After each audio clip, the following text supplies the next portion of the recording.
Қайырлы күн, құрметті оқырмандарым, каналыма қош келдіңіздер. Сіздермен бірге Айгерім. Бүгін мен сіздерге өте дәмді, өте оңай жасалынатын алма қосылған песочный, яғни үгілмелі пирогтың рецептімен бөлісемін. Міндетті түрде видеоны өткізбей соңына дейін қарап, каналыма тіркеліп қоюды ұмытпаңыздар. Таза ыдысымызға 3 жұмыртқамызды жарып саламыз.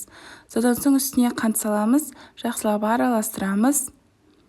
Содан соң үстіне жұмсақ сары майымызды саламыз. Бұл жерде мен жарты шай қасықтың ұшындай ғана жаңағыдай тұз салдым. Және де сары май бөлме температурасында жаңағы жұмсарып тұрған сары май болуы қажет. Содан соң 2 ас қасық жүгері крахмалын салдым.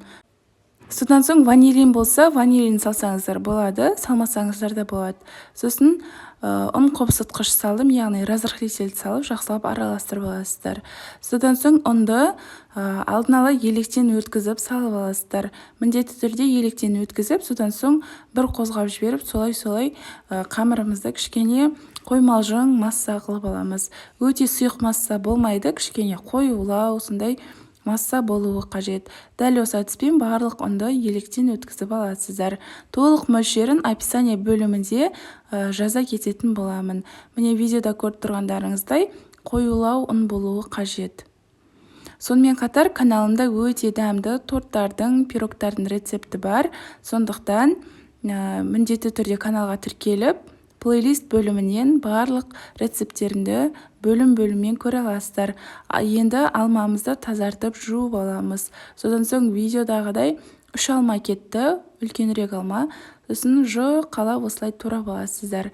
Егер қабығымен ұнамаса, қабығын ашып тастап, алманың сыртқы қабығын ашып, солай турасаңыздар да болады. Осылай жіңішке етіп турап алдым. Содан соң формамызды дайындаймыз. Өзіңіздің ұнаған жаңа үйіңізде бар форманы қолдансаңыздар болады. Менде осындай кольцо бар, соның астына жаңағы фольганы орап, осылай осыған пісіріп алатын боламын. Бұл жерде форманың диаметрі 22 сантиметр диаметр. Осылай барлығын құясыздар. Қоюлы масса болады, кішкене қасықтың көмегімен жан-жағына жайып жіберсеңіздер болады. Лопатканың көмегімен жайсаңыздар да болады. Содан соң осының үстіне қазір жаңағы туралған алмаларды тізіп қоятын боламыз.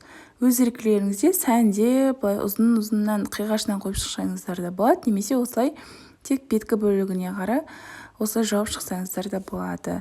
Енді бұл салмамыз дайын болды. Енді бетіне себетін, яғни үгілмелі крошка дейді ғой, сондайды дайындайтын боламыз.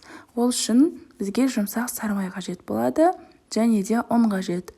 Онда ең бірінші електен өткізіп аламыз, содан соң үстіне сары май саламыз, және де ұн қопсытқыштан саласыздар, және қант салып жақсылап араластырасыздар.